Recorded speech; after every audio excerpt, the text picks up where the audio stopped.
Buenas noches. Mi nombre es Emilio Fantín. Una vez más, en nombre del Board de AO Trauma de Latinoamérica, les quiero dar la bienvenida a los participantes de esta tercera semana de webinar. Esta semana van a ser temas que se desarrollan en los máster, y este es el séptimo webinar en tiempos del COVID-19. Esta noche tenemos a la doctora Claudia Medina, de Medellín, Colombia, que va a desarrollar el tema de técnicas MIPO en fracturas complejas, y el doctor Danilo Taipe, de Buenos Aires, de Argentina, que nos va a desarrollar el tema acerca de fracturas de pelvis y, en principio, las técnicas MIPO en pelvis. Claudia, bienvenida, te doy la palabra. Bueno, muchas gracias, Emilio, muchas gracias al Board de AO Latinoamérica por esta iniciativa increíble en estos momentos tan difíciles para todos. Bienvenidos a todos los participantes, y para comenzar entonces este ciclo de Webinar Master vamos a hablar acerca de la aplicación de técnicas MIPO en fracturas complejas. Quiero que participen en el chat porque no vamos a hacer encuestas en aras de ahorrar tiempo. Yo les voy a mostrar unas radiografías y quiero que ustedes me digan si ustedes consideran que esto que les estoy mostrando es una fractura simple o una fractura compleja. Los veo en el chat. Tienen que participar, por favor, rápidamente. Les pido que rápidamente vayan escribiendo si les parece una fractura simple o una fractura compleja. Listo, la mayoría me contestan que una fractura compleja, y si yo les estoy hablando de esta fractura articular multifragmentaria, ustedes dirían que es una fractura simple o compleja. Eso, me encanta cómo están participando activamente, muchas gracias. Listo, y si estamos hablando de esta fractura diafisaria, ¿qué dirían? ¿Simple o compleja? Ok. Están divididas las opiniones ahí. Y si estamos hablando de esta diáfisis multifragmentaria, ¿qué pensarían? ¿Es una fractura simple o una fractura compleja? Bueno, aquí casi todos se van por compleja. Durante los siguientes minutos lo que vamos a hacer es a revisar el concepto de fractura compleja, a revisar cómo vamos a aplicar las técnicas de mínima invasión en el tratamiento de estas fracturas complejas, como dice el título que me puso Emilio, y vamos a exponer algunos casos de fracturas complejas que han sido manejados con técnicas de mínima invasión. Lo primero que les quiero recordar es que en la clasificación AO que salió en el 2018, ese término de compleja ya no se utiliza. Si ustedes recuerdan, el término que quedó dentro de la clasificación es fracturas multifragmentarias, pero el término complejo se abandonó porque definitivamente era un término que producía mucha confusión. Entonces es un término que ya no se utiliza dentro de la clasificación. Obviamente nosotros sí lo utilizamos para hablar pues dentro de las descripciones de los pacientes. Y estas técnicas MIPO básicamente lo que se diseñaron fue para tratar de evitar estas grandes desperiodizaciones, este gran compromiso de los tejidos blandos que se veía antes del advenimiento de estas técnicas de mínima invasión. ¿Cuál es el objetivo de estas técnicas? Pues básicamente es poder hacer un tratamiento biológico de las fracturas que se hace a través de ventanas, minimizar ese trauma iatrogénico que nosotros estamos produciendo en los pacientes, que es lo que hemos llamado la huella quirúrgica, preservar la vascularización de los fragmentos y mantener un ambiente que sea adecuado para la cicatrización. Y básicamente lo que buscamos con las técnicas MIPO es tener una extremidad, como ustedes pueden ver en esta foto, en la que uno soluciona una fractura a través de ventanas más pequeñas de las que se hacían anteriormente. ¿Tiene algunas ventajas el MIPO? Sí, probablemente hay algunas ventajas en lo que tiene que ver con la consolidación. Algunas fracturas consolidan un poco más rápido cuando se hacen por técnicas de mínima invasión. En algunos segmentos del cuerpo está reportado que hay menos cantidad de infecciones, que hay menos requerimientos de injertos en esas fracturas. En algunos segmentos también se reporta que la rehabilitación puede ser un poco más rápida, y pues no podemos olvidar que definitivamente la parte estética, cuando uno hace incisiones más pequeñas, pues es mucho más agradable a la vista. Pero hay que tener en cuenta que cuando estamos hablando de estética también hay que pensar en el momento en el que uno va a tener que hacer el retiro del material de osteosíntesis, porque uno no puede asegurarle al paciente que va a poder hacer el retiro por esas incisiones pequeñitas por donde puso el implante. Entonces siempre el paciente debe estar advertido de que puede pasar que requiera cicatrices más grandes. Pero por supuesto, como todas las técnicas, también tiene algunas desventajas.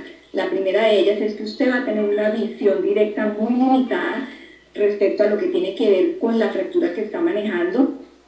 Algo que no estamos viendo pero que nos está afectando permanentemente es la radiación, e indudablemente cuando uno utiliza técnicas de mínima invasión se está exponiendo mucho más a la radiación porque son mucho más los pasos que se dirigen a través de la visión con el intensificador de imagen. Y estas técnicas también han traído unos mayores índices de mal alineamiento que han llevado a que haya pacientes que presenten maluniones de sus fracturas. Y ojo que cuando uno utiliza técnicas de mínima invasión en trazos que se consideran simples, se reportan mucho más retardos de consolidación porque probablemente si queda alguna brecha en ese tipo de trazo, pues vamos a tener dificultades con la consolidación de las fracturas. Entonces, si ustedes me preguntan a mí cuáles son las indicaciones de las técnicas MIPO en las fracturas, pues podríamos decir que están indicadas en algunas fracturas articulares simples y que están indicadas en la mayor parte de las fracturas metafisiarias y diafisiarias que hemos llamado complejas, o sea, las fracturas que son multifragmentarias. Y ojo que a pesar de que estamos en la semana máster, y esto es una técnica máster, está basado en los principios elementales que vimos desde hace 2 semanas. ¿Y cuáles son esos principios? Que cuando usted está manejando una fractura diafisiaria o metafisiaria con un alto grado de conminución, no debe perder el horizonte en que usted tiene que recuperar la alineación, debe recuperar la longitud y debe recuperar la rotación de la extremidad. Y cuando utiliza esa técnica de mínima invasión, generalmente va a utilizar una técnica de estabilidad relativa. ¿Y qué pasa con las fracturas articulares? Cuando usted está manejando una fractura articular por técnica MIPO, no debe perder el horizonte en que el objetivo primordial es hacer una reducción anatómica y hacer una estabilidad absoluta de la fractura. Quiero que me contesten rápidamente en el chat si en las técnicas de cirugía de mínima invasión se hace reducción directa o se hace reducción indirecta o se hace cualquiera de las dos. Rápidamente en el chat. Aquí me dicen indirecta, otros dicen que las dos, indirecta, las dos. Bueno. Uno tendería a pensar que como es una técnica de mínima invasión se hace solamente reducción indirecta, pero les voy a mostrar que se hacen los dos tipos de reducción, tanto la reducción directa como la reducción indirecta de la fractura. ¿Cómo hacemos las reducciones indirectas? Utilizando instrumentos por fuera de la extremidad, un segmento de este impactor, un joystick que es muy utilizado en las fracturas de fémur distal. Otra técnica de reducción indirecta que utilizamos es cuando tenemos, por ejemplo, una brecha en un foco de fractura como en una tibia, una técnica de reducción indirecta es hacer el bloqueo distal y devolver un poco el clavo para poder disminuir esa brecha y que la reducción sea una reducción adecuada y no vayamos a tener dificultades con ese gap. Otra manera de hacer reducciones indirectas es utilizando el mismo implante que hemos deslizado con un tornillo de cortical, como ustedes pueden ver aquí en la foto, se hace una reducción indirecta de ese foco de fractura. Otra forma de hacerlo también es cuando tenemos fracturas con altas conminuciones como en este cúbito y queremos poner una placa puenteando ese foco de fractura. Se fija el fragmento en la parte más distal, se coloca un tornillo por fuera de la placa en la parte proximal y con ayuda de un spreader recuperamos la longitud del cúbito o del hueso que estemos manejando adecuadamente, y esa también es una técnica de reducción indirecta. Otra forma de hacerlo también, que es un poco más elegante, hay algunos instrumentales específicos para hacer reducciones que utilizan también tubos de los fijadores externos para conectarse entre sí y para poder hacer la reducción de la fractura, o los mismos fijadores externos que convencionalmente tenemos en nuestros hospitales, los que ya todos conocemos. Son una herramienta que nos va realmente a ayudar muchísimo para poder hacer una reducción adecuada de una fractura, y lo vamos a hacer pues de manera indirecta. Cuando hacemos la técnica del pequeño clavo, si ustedes recuerdan que utilizamos el clavo puesto en el fragmento proximal de la fractura. Cuando utilizamos esa técnica también estamos haciendo una forma de reducción indirecta de la fractura y estamos utilizando una técnica de mínima invasión. Y los tornillos polares, o los tornillos de Poller, que todos conocemos también, son una muy buena manera también de hacer reducciones indirectas en las fracturas cuando nos está dando dificultad o cuando estamos teniendo alguna deformidad angular residual después de colocar el implante. Colocar un tornillo de Poller es una estrategia que nos va a ayudar muchísimo para poder hacer la reducción de la fractura sin ninguna dificultad.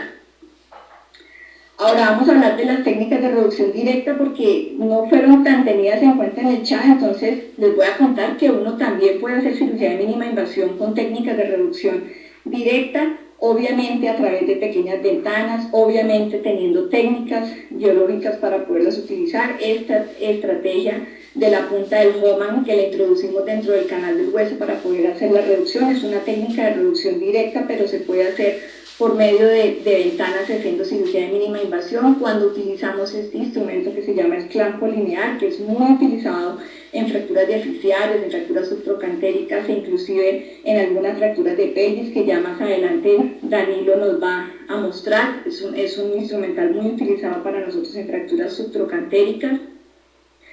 Los dispositivos para poder pasar los alambres también, que los utilizamos a través de ventanas pequeñas, pasamos el dispositivo, hacemos la lazada de alambre para poder lograr la reducción de la fractura. Eso se hace como una técnica de reducción directa, pero se está haciendo a través de una pequeña ventana y también hace parte de las técnicas de reducción para la cirugía de mínima invasión.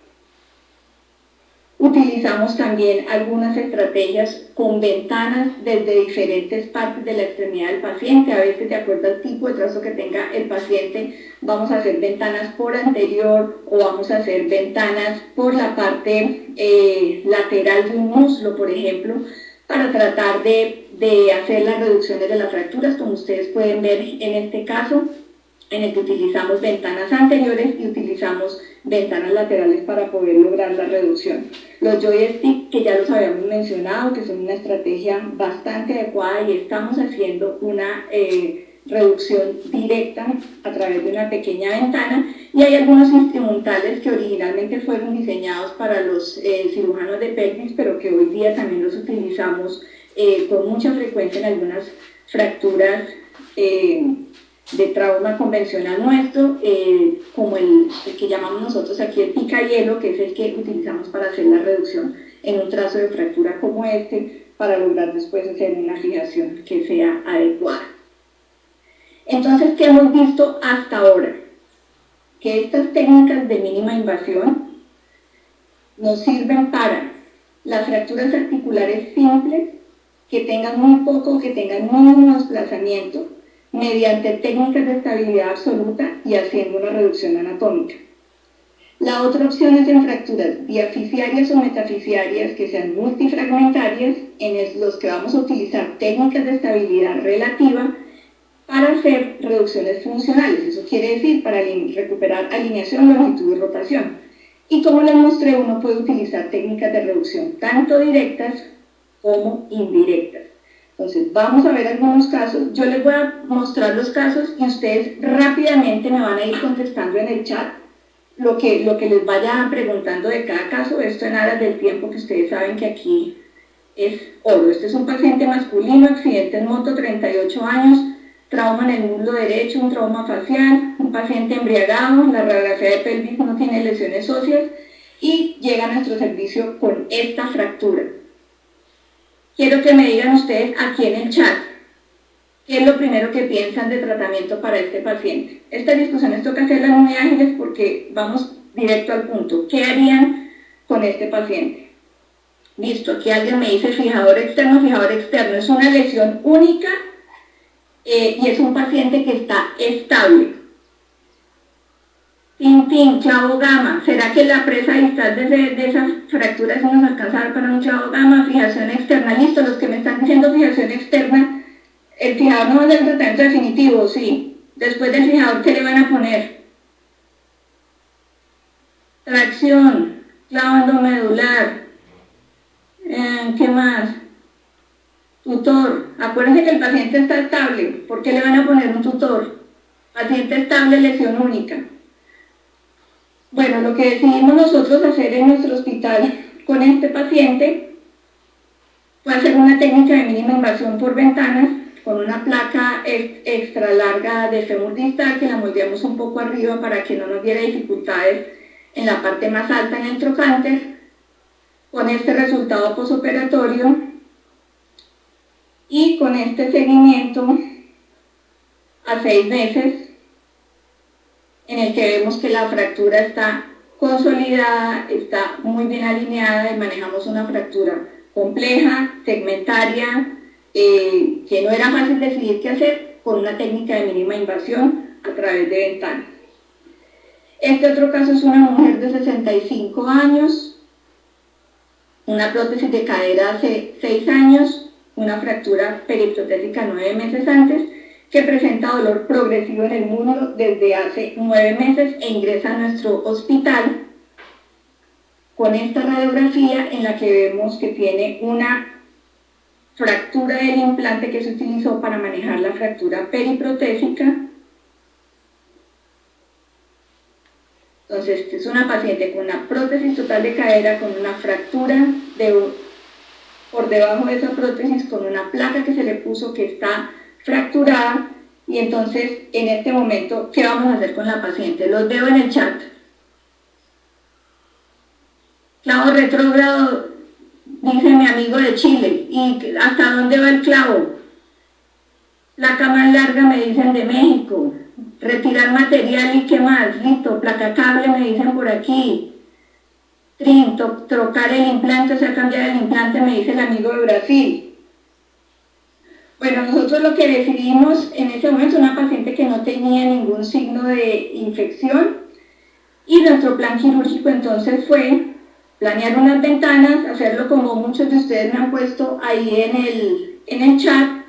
Planeamos unas ventanas e hicimos una fijación, retiramos esa placa partida y hicimos una fijación con una placa más larga y con unos tornillos. Utilizamos el implante de ángulo variable que nos permitió poner unos tornillos alrededor del vástago del implante. Con este resultado posoperatorio, estas son las imágenes intraoperatorias. Utilizando un implante más largo, utilizamos unas ventanas, hicimos una técnica de mínima invasión, y la que ven aquí es el resultado posoperatorio de esta paciente con una muy buena alineación en todos los planos. Tercer caso, una mujer de 85 años que tuvo una prótesis parcial hace 2 años y tiene una caída de su altura. Es una deambuladora exclusivamente de su casa, la señora no sale a ninguna parte, no sale a la calle y tiene esta fractura. Los veo que van a hacer con la señora de 85 años. Cuéntenme pues en el chat.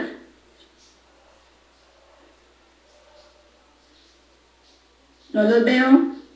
Listo. Aquí me dicen placa cable, nipo largo. Bueno, aquí hay alguien que me dice cambiar la prótesis. Wagner, listo. Nosotros lo que decidimos hacer, y como un principio de cirugía ortogeriátrica, recuerden que a esos pacientes hay que tratar de recuperarle su función lo mejor posible y lo menos invasivo posible. Entonces planeamos una cirugía de mínima invasión. Este es un caso de Rodrigo Pesantes, y lo que se hizo fue colocar una placa extra larga de fémur proximal a través de ventanas. Ustedes pueden ver aquí las imágenes intraoperatorias, y este es el resultado posoperatorio de la paciente, quien recupera su función para poder seguir haciendo lo que hacía normalmente de deambular en su casa, porque es una paciente que no tenía mayor cantidad de deambulación. Este otro caso es una mujer de 20 años que sufre una caída por las escaleras y tiene esta fractura única. Es una mujer que es bailarina profesional. ¿Alguien que me escriba qué fractura es esta? En el chat.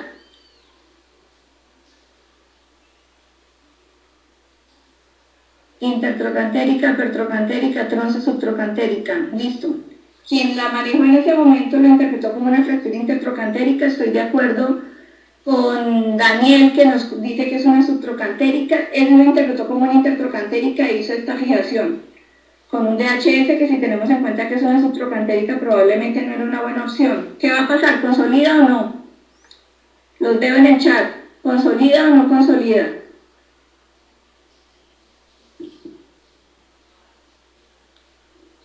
Esto pasó a los 3 meses. ¿Y ahora qué hacemos? Díganme rápidamente qué vamos a hacer con esta paciente. Es bailarina profesional, no quiere más cirugía, no quiere más cicatrices, y resulta que le pasa esto. Clavo gama largo, clavo cefalomedular, clavo. Bueno, todos se fueron por el clavo. Pues yo les quiero contar que nosotros decidimos hacer una cosa un poquito diferente, teniendo en cuenta que la subtrocantérica ya estaba casi consolidada.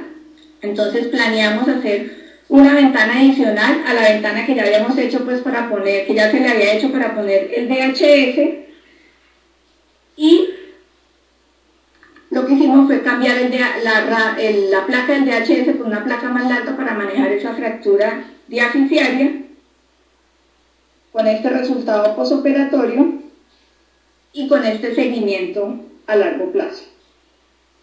Y las técnicas MIPO también se utilizan en fracturas articulares, como en este hombre de 40 años que tiene una fractura articular, un trazo simple, un JOFA, que consideramos que no tenía un escalón articular ni tenía indicación de hacer una reducción abierta, y se hace una reducción, se hace una fijación a través de ventanas, una fijación percutánea con 2 tornillos, con este resultado posoperatorio.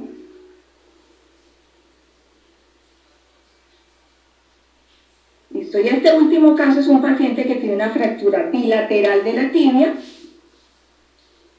en el que también se hicieron técnicas de mínima invasión para ambas extremidades. Este es un caso de Rodrigo Pesantes.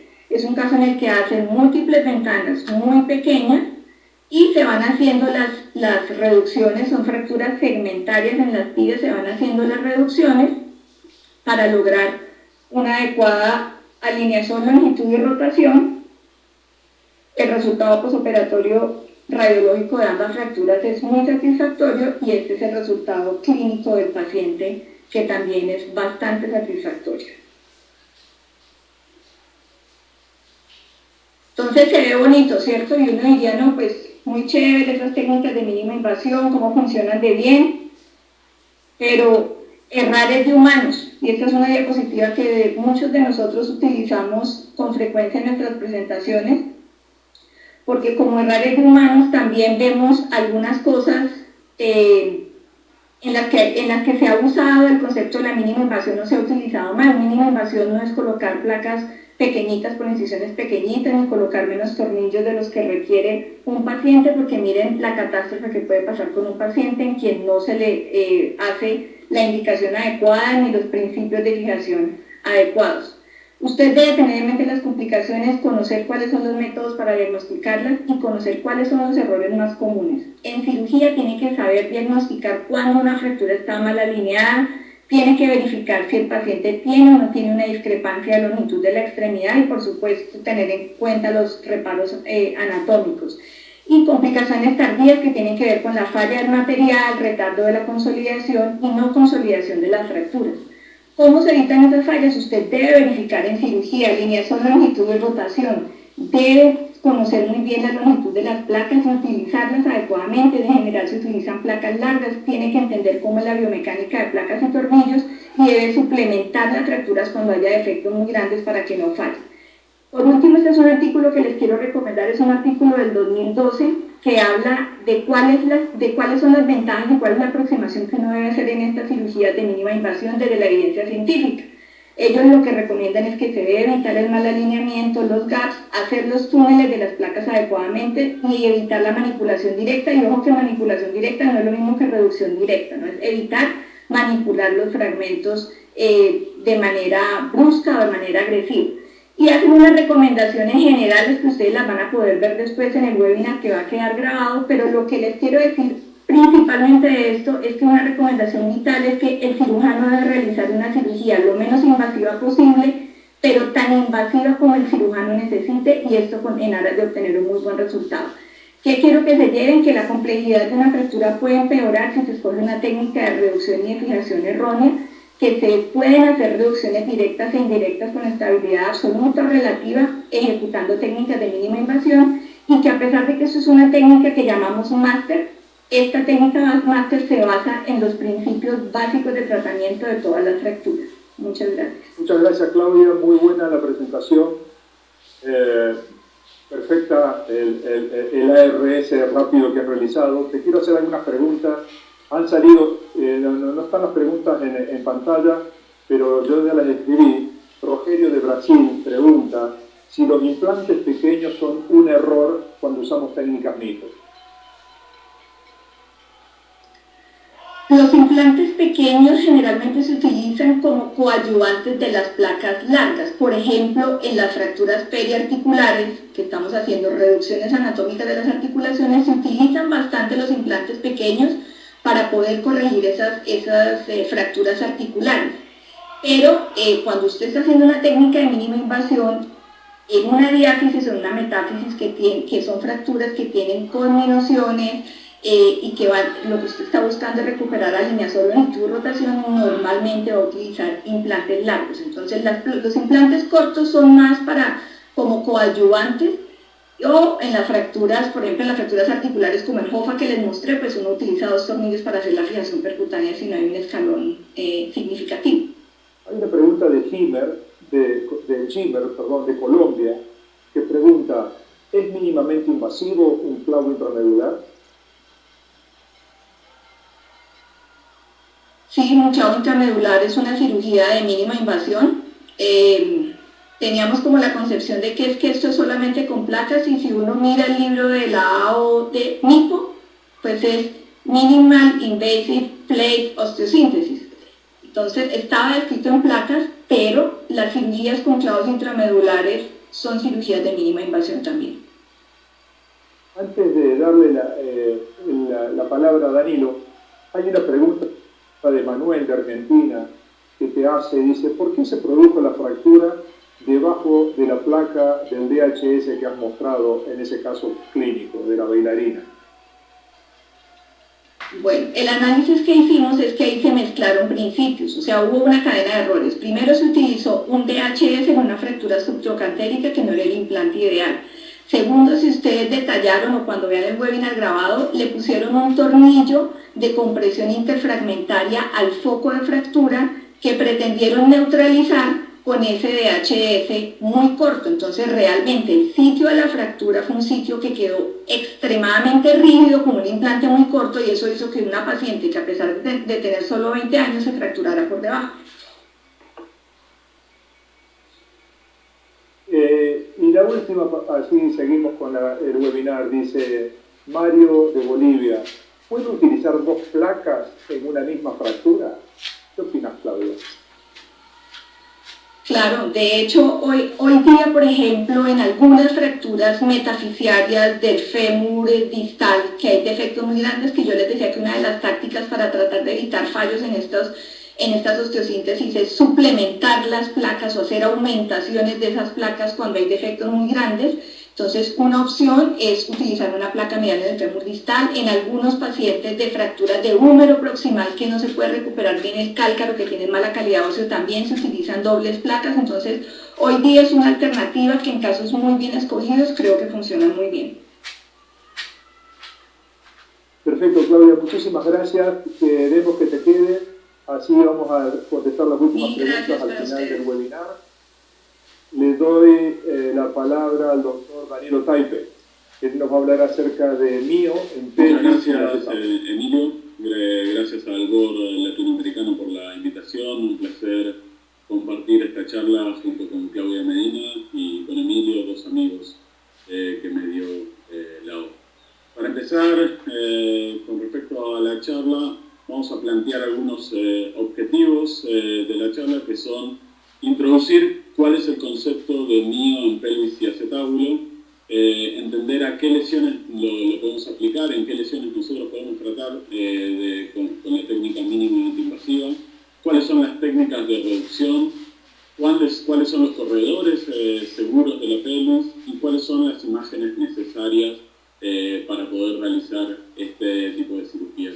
Y cuando uno habla de los corredores y las imágenes necesarias, básicamente lo que tienen que entender es que la tridimensionalidad que tiene la pelvis es lo suficientemente compleja como para necesitar de varias imágenes complementarias para poder colocar tornillos en esos corredores de seguridad. Obviamente que el frente es la clásica imagen, para los corredores es probablemente la imagen que menos nos sirva, ya que nos va a dar un panorama general para la reducción de una fractura, pero en realidad para los corredores es de la que menos vamos a usar. La inlet claramente y la outlet son dos imágenes que utilizamos habitualmente para colocar tornillos, sobre todo ciliosacros. La outlet nos va a mostrar perfectamente los agujeros de conjunción del sacro para evitar dañar las raíces nerviosas que salen a través de ellos. También tenemos la imagen oblicualar, esto más para ver problemas de la columna posterior y del ala ilíaca en referencia al acetábulo, y al contrario de ella, la oblicua obturatriz nos va a mostrar mucho mejor la columna anterior del acetábulo, y son imágenes que vamos a usar principalmente, como dije, estas dos son principalmente para las fracturas de acetábulo. Pero me parece interesante introducirles que también hay cierta combinación de imágenes que nos va a dar mucha información cuando uno está utilizando MIO en fracturas de pelvis y acetábulo. Como por ejemplo, esta combinación de alar y outlet, con un poco de outlet, lo que nos permite ver es el ala ilíaca en su plenitud, junto con la espina posterior de la misma, y al contrario, la combinación de obturatriz y outlet nos va a permitir ver el corredor supraacetabular, si uno tiene que colocar un tornillo, o eventualmente va a desplegar esta imagen en lágrima, que es la conjunción de imágenes de la lámina externa y la lámina interna del ala ilíaca, y de esta manera poder colocar un shunt en una zona de seguridad. Otra combinación es la alar con inlet. Esta básicamente es muy importante para desplegar perfectamente la columna posterior cuando uno necesita colocar el tornillo percutáneo de la columna posterior, tanto sea anterógrado como retrógrado. Y también otra imagen es la obturatriz con un poco de inlet, y esto lo que nos permite ver son dos cosas. Una es la sacroilíaca per se desde arriba de una manera casi única, porque podemos ver en ese caso las reducciones que obtenemos de esa articulación cuando tenemos que operar una sacroilíaca.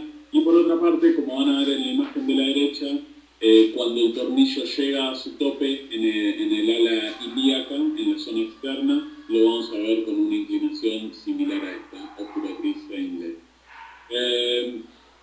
Y la última que quería introducirles es el perfil, que básicamente el perfil es una imagen que es muy preciada para colocar los tornillos sacroiliacos, sobre todo si son de los primeros que van a colocar. Y hay un punto de referencia que les quiero mostrar. Esta es la imagen de la columna anterior del acetábulo. Fíjense cómo está haciendo sombra y genera un triángulo en la parte superior de ese uno, que es la zona de no seguridad, o sea, donde no debemos introducir un tornillo, y todo lo que está por debajo de ese triángulo es la zona de seguridad hasta el espacio, obviamente, que empieza S2. Lo vamos a ver ahora con algunos ejemplos. Entonces, fíjense cómo uno primero para ver el perfil debe reconocer los agujeros, la escotadura ciática, tratar de que sea una sola para poder reconocer un perfil estricto del sacro. Podemos reconocer la línea que les marcaba previamente y formar un triángulo, que es el triángulo de no seguridad, y todo lo que está por debajo de eso es el espacio de S1 para que nosotros podamos colocar el tornillo iliosacro. Es de utilidad marcar esto en el paciente para tratar de reducir el nivel de exposición a rayos que vamos a tener, así podemos operar en la zona donde nosotros estamos marcando y no tener que irradiar temas en este tipo de cirugías que habitualmente, y sobre todo si son los primeros que uno está haciendo, generamos algo más de irradiación inicialmente. Entonces ahí vemos las imágenes que vamos también a usar, el inlet para ver la zona desde arriba, el sacro, para ver que no nos estamos yendo ni hacia la parte anterior ni hacia la parte posterior, y ahí vemos perfectamente el outlet, cómo estamos pasando por la zona superior a los agujeros de conjunción, y eso es una zona segura. Ahí vemos el perfil, donde ya colocamos un tornillo, y en este caso debíamos colocar un segundo tornillo del lado contrario, del lado izquierdo, y como es de utilidad también el perfil en este caso para poder colocar un tornillo en una zona segura, tanto en el inlet como en el outlet.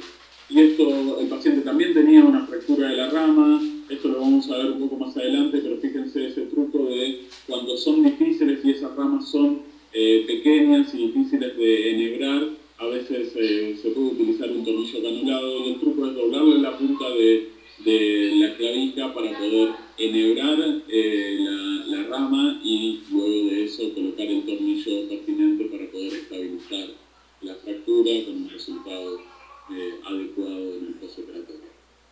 Fíjense, aquí tenemos otro ejemplo, otra paciente, una fractura por fragilidad de la pelvis, con una fractura bilateral del alerón sacro, un patrón que parecería ser en H, que son las imágenes, y nuevamente buscamos el perfil del sacro. Una vez que tenemos el perfil, colocamos las clavijas donde las vamos a querer poner en S1. Fíjense esa imagen que les había dicho previamente, la inlet con combinación de obturatriz, como vemos perfectamente cómo la arandela coapta con la tabla externa del ilíaco para saber hasta dónde debemos llegar, porque si uno hace fuerza de más en estos pacientes que tienen fragilidad ósea, probablemente terminemos violando la cortical externa y de esta manera perder la presa de ese tornillo. Nuevamente un segundo tornillo que vamos a colocar del otro lado, y fíjense cómo nos ayuda esta incidencia para poder hacer esta interdigitación de los tornillos que se ve tanto en el outlet como en el inlet, para darle algo más de presa a esas tomas de esos pacientes con una construcción aceptable para estos pacientes. Pero claro, vimos el corredor de S1 claramente, pero también podemos plantear utilizar la misma incidencia, el perfil radiológico, para poder encontrar S2, que es un poco más posterior. Y este es otro truco, uno puede utilizar en la zona donde sabe que tiene que colocar el tornillo en S1, utilizar una de las anillas de la tijera para marcar la zona donde debemos entrar en la piel. Uno ya lo tiene marcado y puede colocar los campos y trabajar en esta zona nuevamente.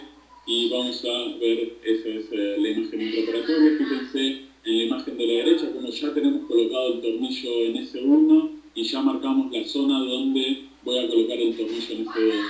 Y esto es importante porque, por ejemplo, aquí en Argentina no tenemos tornillos más largos que 130 milímetros, y eso no es suficiente como para poder colocar un tornillo transilíaco transacro. Entonces, colocando un tornillo en S2 de 130, uno tiene la opción de colocar un tornillo transilíaco transacro en S2 al no tener un tornillo de mayor longitud para S1. Generalmente en S1 se necesita entre 150 y 160 milímetros para poder colocar un tornillo transilíaco transacro, que son de una fortaleza lo suficiente como para no necesitar más montaje posterior. En fracturas de Crescent también podemos aplicar la técnica mínimamente invasiva. Fíjense que esta es una fractura de Crescent con minuta, parecería tipo 2. Vamos a ver ahora en la tomografía la convolución que presentaba, la articulación de la sacroiliaca. Y claramente la reducción de este tipo de fracturas va a ser como todas las Crescent en rotación interna, pero luego tenemos que aplicar compresión en la zona del ilíaco, y si tenemos una conmoción en esa zona a veces es dificultoso la compresión, por eso podemos utilizar una placa colocada mínimamente invasiva, y a través de esa placa, en este caso son tornillos de 6,5, podemos colocar tornillos a S1. Fíjense la inclinación que tenemos en el outlet para poder colocar o poder generar una compresión que es perpendicular a la sacroiliaca, y de esta manera tener una reducción adecuada para la fractura que tenía el paciente.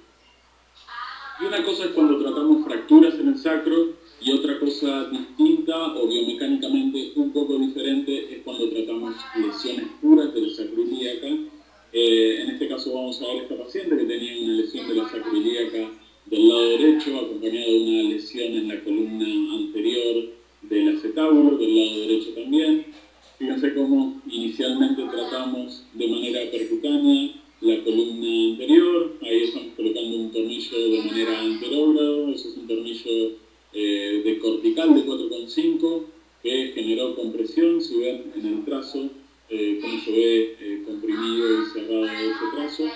Y una vez que tenemos solucionado el tornillo de la columna anterior, lo que vamos a ir a hacer es ir a reducir la fractura de la lesión de la sacroiliaca. Y la lesión de la sacroiliaca, es importante esto, entender que nosotros debemos entrar con un ángulo que sea adecuado para esa articulación. Y un ángulo adecuado para esa articulación, cuando tenemos una lesión de la sacroiliaca, es perpendicular a ese trazo de la sacroiliaca. De esta manera, fíjense cómo en la incidencia de outlet podemos ver que esos tornillos terminan entrando con una incidencia perpendicular al trazo de la sacroiliaca, generando una compresión efectiva y pudiendo lograr una reducción anatómica de esa articulación y de las dos articulaciones, porque la sacroiliaca anduvo bien y la fractura del acetábulo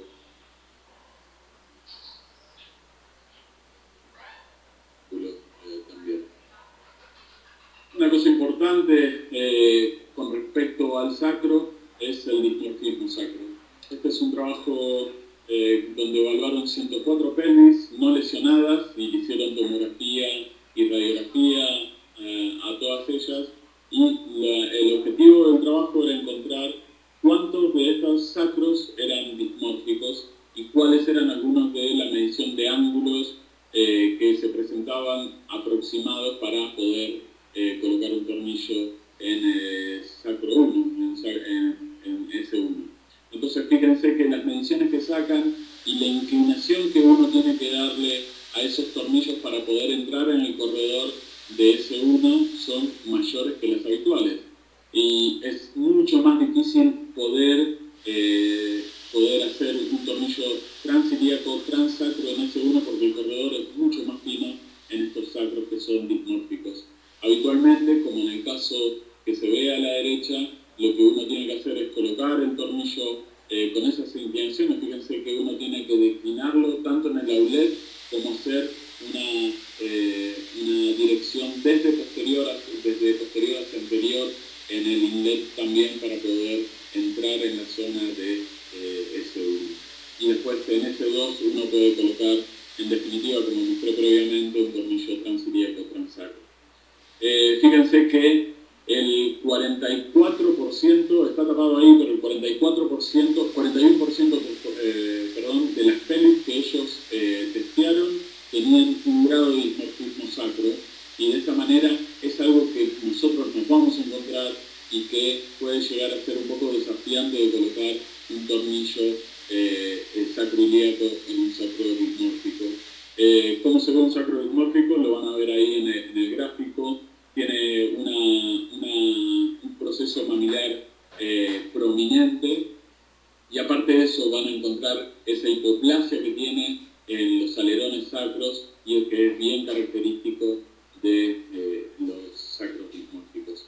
Y uno de los principales riesgos de los sacros dismórficos es tener esta complicación, porque uno lo ve perfectamente en el inlet, la clavija guía, y en el outlet puede llegar a tener alguna confusión entre lo que es el ala ilíaca y el fin del sacro, pero en definitiva, si colocamos mal esa clavija y posteriormente el tornillo, probablemente tengamos una lesión en L5, por eso los sacros dismórficos tienen esa complejidad. Y cuando hablamos de fracturas de rama o fracturas de columna anterior, tenemos que entender que la clasificación de Nakatani es una clasificación muy importante a saber, entendiendo que la zona 1 es una zona articular del acetábulo, la zona 2 es la zona prepúbica y la zona 3, propiamente dicho, es parte del cuerpo del pubis. Y acá en el gráfico de la derecha lo que vamos a ver es que, fíjense, el espacio tan estrecho donde habitualmente uno debiese colocar el tornillo. El corredor para colocar el tornillo en la columna anterior es bastante estrecho. Por eso hay que tener algunos reparos con respecto a la colocación de esto. Entonces, dijimos que la clasificación 1, 2 y 3 de Nakatani es importante para entender si uno debiese colocar tornillos anterógrados o retrógrados en las ramas o en las columnas anteriores. Entonces, es importante y me gustaría que se centren ahora en el gráfico de la derecha, donde estamos marcando acá en A y B, esto es la zona de inserción del glúteo medio en la cara externa de la ilíaca, y lo que el estudio demostró es que la zona, si uno coloca el ingreso del tornillo en una zona A, es una zona mucho más alineada al canal de la rama y de esta manera tiene mucho menor riesgo de violación previa a la llegada al pubis. O sea que no va a salir en una zona que no sea en el pubis, como por ejemplo una zona C2, no saldría por esta zona. En cambio, cuando uno hace un ingreso un poco más posterior en la cresta del glúteo medio, ahí podemos llegar a tener mayor riesgo de penetración de esta zona, de la zona C2, de que el tornillo termine saliendo por esta zona. Por eso es importante algunos trucos cuando uno va a colocar este tornillo. Habitualmente lo hacemos con incidencias de obturatriz y de inlet. Uno también puede agregar una imagen de alar para chequear que este tornillo, si uno lo quiere sacar lo más lejano y que no penetre la zona de las ramas en su zona media apisaria, poder tener una zona de ingreso un poco anterior. Vamos a ver un ejemplo con respecto a eso. Y básicamente lo que comenté recién, lo que encontraron ellos es que si uno lo coloca en la zona A tiene menos riesgo de penetración de las corticales en las ramas. Si lo coloca en la zona B hay mucho riesgo que salga en una zona 2 de Nakatani, y cuando uno está tratando una fractura en Nakatani tipo 3, que es como si fuese una columna anterior del acetábulo, es indiferente si uno lo trata de forma anterógrada o retrógrada. El 2 es bastante más fácil de tratarlo de manera anterógrada, pero la Nakatani 3, las que son cercanas al cuerpo del pubis, esas tienen indicación de una colocación de tornillo de manera retrógrada. Y ahí vemos uno de los ejemplos. Fíjense como este tornillo que mostré en el ejemplo previo, fíjense cómo está colocado en una zona LAT, en una zona que parece anterior, pero termina penetrando la articulación, termina penetrando la rama en una zona que parecería ser una Nakatani tipo 2. Esto es porque la zona es algo posterior. Si uno colocase un tornillo en una zona algo más anterior, estaría un poco más alineado a la rama y de esta manera sería, podría ir hasta la zona del pubis si uno tuviese una fractura un poco más baja del acetábulo o de la, ¿sí? Y del enclavado retrógrado con tornillos, lo que hay que tener en cuenta es que uno tiene que utilizar la imagen outlet, que tiene que tener en cuenta muy bien cuál es el ángulo de ataque, tanto en el inlet como en la outlet, para poder colocar el tornillo. Fíjense que siempre entramos un poco más bajo. Esto habitualmente, por ejemplo, por el panestyle es un poco difícil de hacer. A veces uno tiene que hacer una incisión accesoria para poder llegar a colocar, en definitiva, un tornillo para enhebrar esas ramas que son bajas. Y cuando hablamos de mío en acetábulo, obviamente que hay fracturas que tenemos que entender que es difícil de tratar de manera percutánea. Estas fracturas muy desplazadas y con muchos fragmentos, claramente el gold standard no es el mío, y fracturas como las que tenemos a la derecha, sí, uno cada vez tiene más accesorios para colocar, hacer reducciones lo más percutánea posible y después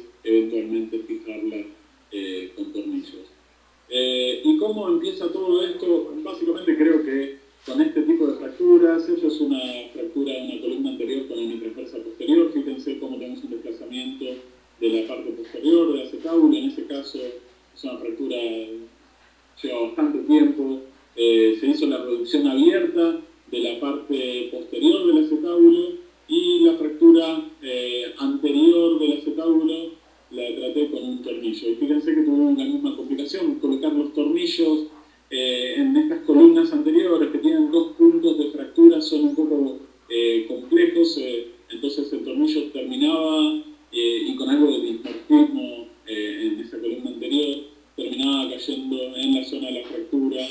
Entonces, en definitiva, utilicé el mismo truco que les expliqué previamente, doblé un poco la punta de una clavija de canulado y terminé colocando un tornillo canulado, pudiendo enhebrar esa rama, y este es el resultado final una vez consolidada la fractura con una adecuada reducción.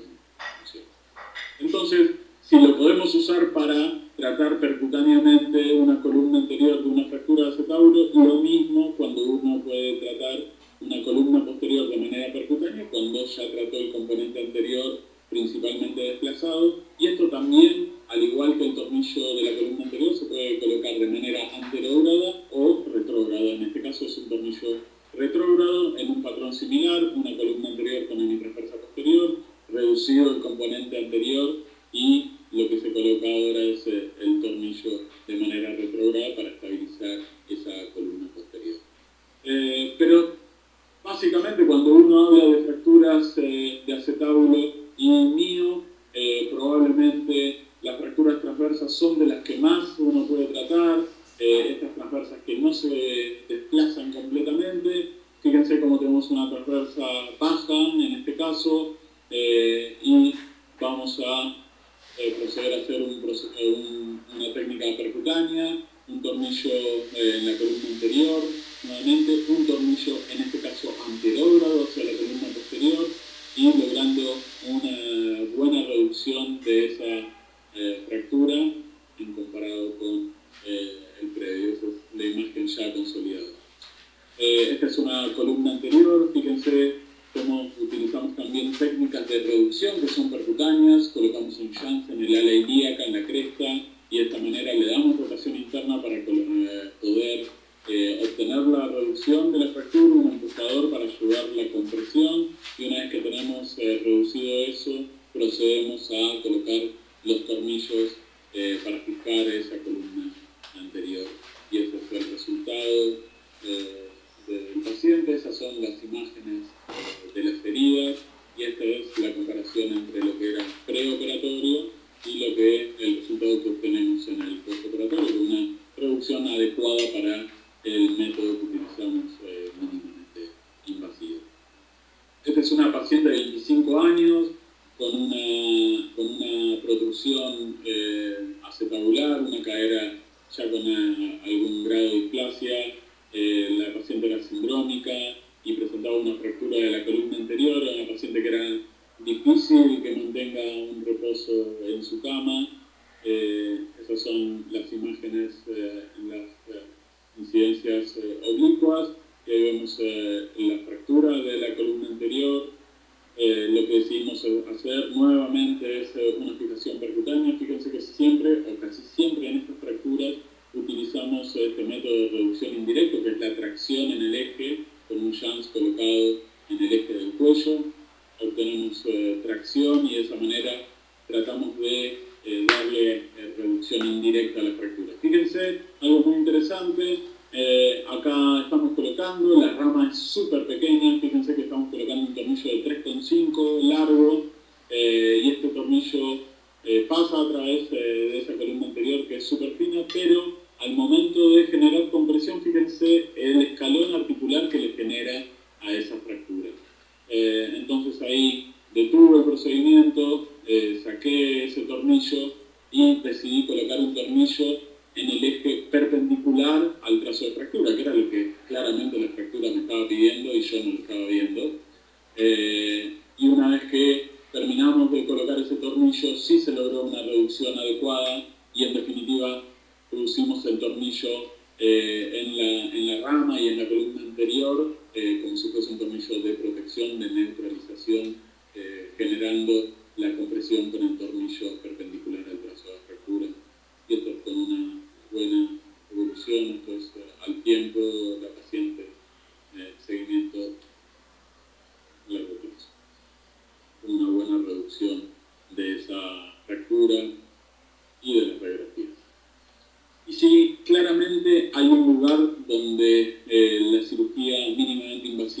tiene una indicación un poco más amplia es en los pacientes gerontes. En estos pacientes que tienen estas fracturas mínimamente desplazadas, pero que si uno las deja al libre azar, probablemente se terminen medializando esa cadera y termine siendo un dolor de cabeza para todos los que tratan o han tratado este tipo de fracturas.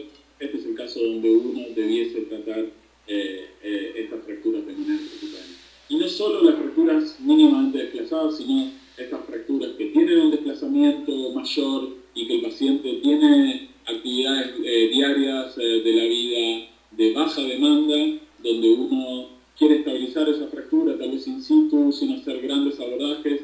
Este es el paciente que probablemente mejor más beneficios obtenga con respecto a esta técnica. Fíjense, esta es una fractura en la columna anterior con una transversa, con una transversa posterior, y esto es lo que obtenemos, reducción de la columna anterior con un tornillo de 4,5. Fíjense que la mayoría de los casos que he mostrado son tornillos corticales y que tienen esta capacidad de los tornillos corticales de doblarse y adaptarse al canal de las ramas o de la columna y demás, a diferencia de los tornillos canulados que tienen esta poca adaptabilidad a las ramas o adaptabilidad torsional. Entonces son un poco más rígidos y tienden a penetrar un poco más en la rama. Y claramente hay varias bibliografía que soporta el uso de cirugía mínimamente invasiva, insisto, no solo en fracturas no desplazadas, sino en fracturas severamente desplazadas, pero que uno puede hacer una reducción parcial o una fijación in situ de ese tipo de... Y esto puede ser que sea algo, que sea algo en el futuro un poco más importante. Esta es una publicación de Cyril Mofri acerca de una fractura transversa en un paciente testigo de Jehová con una obesidad mórbida, donde había sufrido un politraumatismo, una fractura del fémur del lado izquierdo. Entonces este paciente, por su condición de testigo de Jehová, necesitaba una cirugía amplia en unas condiciones que no eran las ideales. Entonces decidieron hacer una fijación mediante una técnica laparoscópica asistido por un cirujano, tracción siempre tracción como mostramos antes como reducción indirecta, y luego mediante una laparoscopía retroperitoneal el cirujano los pudo llevar hacia una zona segura donde colocar el clamp y poder reducir y traer esa medialización que tenía la columna posterior para poder luego de eso terminar colocando tornillos de manera percutánea hacia la columna anterior y hacia la columna posterior, obteniendo una reducción no perfecta pero adecuada para el cuadro que presentaba la paciente con, insisto, con obesidad mórbida, testigo de Jehová y que no aceptaba transfusiones, un paciente politraumatizado ya había perdido. Me parece interesante para marcar porque es parte de lo que es la técnica de cirugía mínimamente invasiva, su concepto más puro. Y básicamente para terminar, podemos ver que no importa cuál es la técnica que vamos a utilizar, si es abierta, cerrada, percutánea, pero lo más importante, como siempre recalcamos, y Claudia lo recalcó también en su charla previa, es la reducción. No importa cuál es la técnica que vayas a utilizar, la reducción sigue siendo lo más importante de todo en este tipo de fracturas y en cualquier otro. Como mensajes para llevarse, recordar algunas de las técnicas de reducción mínimamente invasivas, tratar a estos pacientes darle una rápida rehabilitación, conocer cuáles son los corredores de seguridad en la pelvis. Es muy útil para pacientes gerontes entender que los tornillos iliosacros son en pacientes agudos, en fracturas o en lesiones agudas, son el gold standard, hacerlo de manera percutánea y tener en cuenta la clasificación de Nakatani para saber qué tipo de tornillo vamos a colocar, si es anterógrado o retrógrado y cuál es nuestra zona de seguridad. Muchas gracias. Muchas gracias, Danilo. Excelente presentación. Muy buenos los casos que has mostrado. Quisiera aprovechar los minutos que nos quedan, vamos a prolongar un poquito, para hacerte algunas preguntas. Diego, de Argentina, pregunta: ¿cuándo colocas al paciente en decúbito ventral y cuándo elige el decúbito dorsal? Sí. Habitualmente yo los opero, la mayoría, no quiero decir todos porque no me gusta nunca decir todos, la mayoría los coloco en decúbito dorsal inicialmente. Si es una lesión aguda, si lleva menos de 2 semanas, es una lesión que la puedo tratar en decúbito ventral. Cuando los pacientes ya llevan evolucionado más de 2 semanas, rigurosamente 3 semanas es el concepto donde uno empieza a pensar en una lesión envejecida. Pero si lleva más de 2 semanas, siempre hago una prueba en decúbito dorsal y si no se mueve esa sacroiliaca, probablemente le vaya a dar vuelta a ese paciente. Pero habitualmente en la mayoría de ellas, el tratamiento en agudo lo hago en decúbito dorsal. Franco, de Argentina, pregunta, ¿aconseja siempre intentar colocar un tornillo transilíaco para las fracturas posteriores?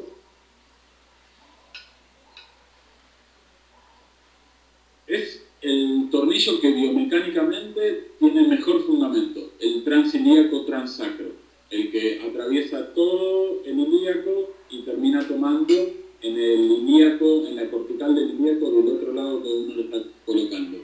Entiendo que en Argentina, por lo menos, no sé cómo es en Colombia, pero aquí en Argentina no tenemos tornillos de esa longitud como para poder hacer eso. Uno de los trucos que mostré ahí es colocarlo en S2, donde un tornillo de 130, que es el máximo que tenemos aquí, en S2 alcanza para tomar un tornillo transilíaco transacro en S2.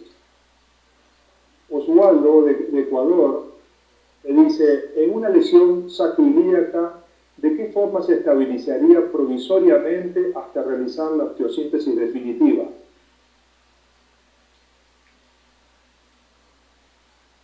Perfecto, es una muy buena pregunta.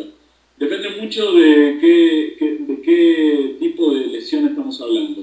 En las lesiones tipo B, la realidad es que una cincha o una sábana o precintos para cerrar la pelvis, ya que las lesiones tipo B son rotacionalmente inestables, colocándole una sábana simplemente, o eventualmente en el contexto de un paciente politraumatizado, polifracturado que requiere tutor externo en otras zonas, también es una buena medida colocar un tutor externo en esas condiciones.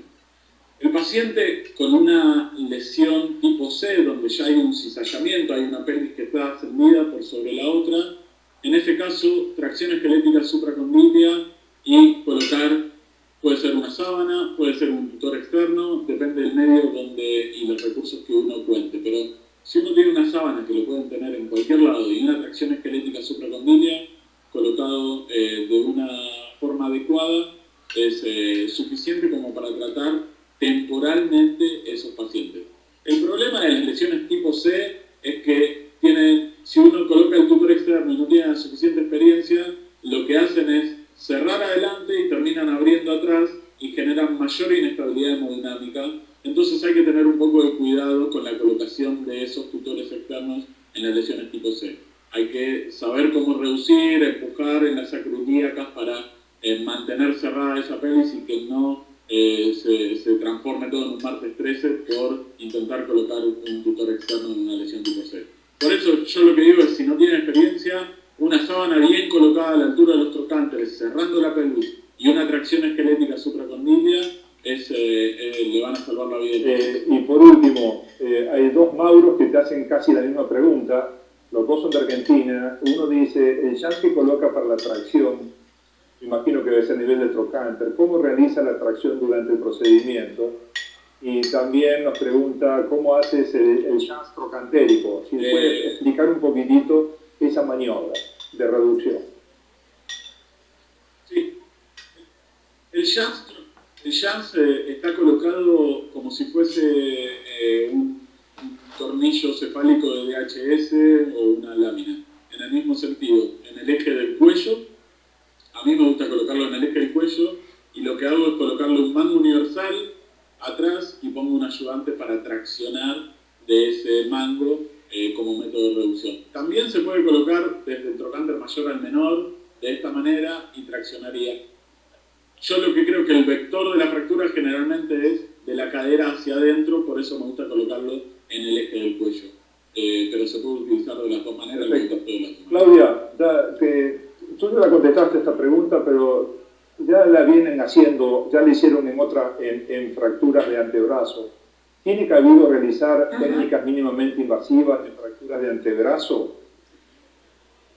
Bueno, esa la contesté ahí en el chat, o sea, tiene cabida cuando hay fracturas multifragmentarias en las que uno no va a poder hacer una reducción anatómica, porque yo sé que el antebrazo pues, se considera una fractura articular, pero si tiene una fractura de alta conminución como el cúbito que les mostré en la presentación, una fractura de radio con alta conminución, es válido hacer una técnica de mínima invasión, puenteando ese foco de fractura con los fragmentos que no vamos a poder hacer reducción anatómica y se recupera la longitud del hueso. Ahí habría que tomar una radiografía del otro lado para saber hasta dónde hay que recuperar la longitud de los huesos.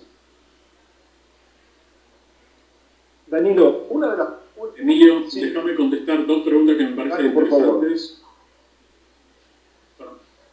Yo te quería preguntar esta última. Acá José Sicará de Guatemala, saludos. ¿Cuándo debemos hacer osteosíntesis en fractura de rama ilíaca isquiopúbicas? Está muy buena la pregunta, porque tal vez no le he dicho en la charla.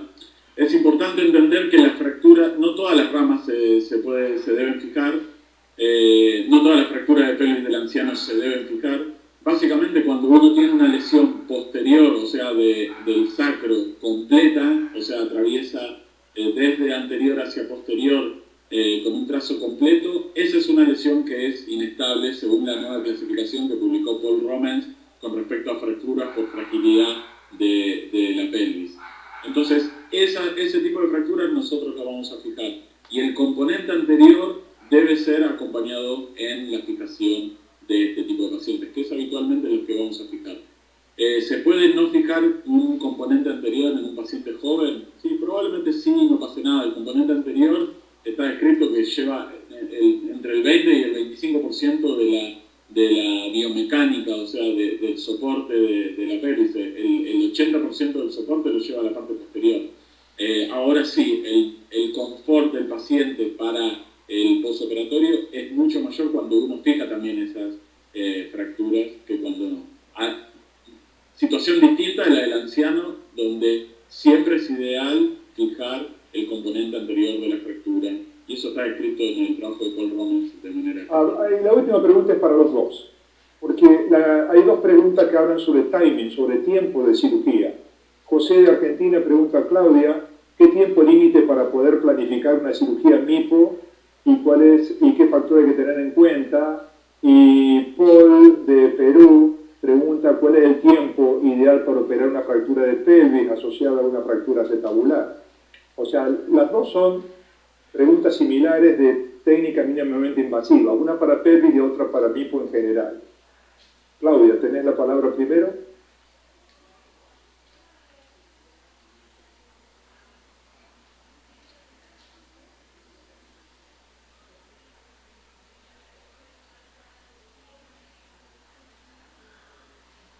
No te escucho. Creo que no tiene activado el micrófono.